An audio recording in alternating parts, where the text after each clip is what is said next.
Şahzadəyə salam olsun, Allahın rəhməti və bərəkəti olsun. Allahın salamı, rəhməti və bərəkəti üzərinizdə olsun İbn Hudaycə. Xoş gəlmişsiniz Müaviyə, xoş gəlmişsiniz. Allahın Rəsulun səhabəsi, Allahın ona xeyir duası və salam olsun, xoş gəlmişsiniz. Bu nədir, Əbu Əbdülrəhman? Sən məni çağırtdın.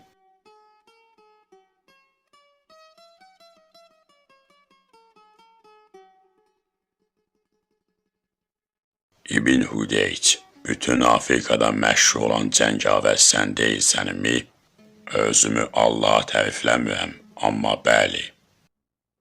Məgər bilmirsən ki, Əmir-əli Mömin Osman bin Əffan Allah ona rəhmət etsin, haqsız yerə və təcavüzkarcasına öldürülüb. Aman Allah, bəli. Məgər Allah Rəsulunun ona Allahın salavatı və salamı olsun. Hədisini eşitməmişsinizmi? Allah yolunda yürüyüş və ya səfər dünyadan və onun üzərindəkilərindən daha yaxşıdır. Bəli, şahzadə, bəli. Bu səyahəti sizə təqdim etmək üçün sorunuzu göndərdim. Mən qulaq asıram. Dinlə İbn Hədicə.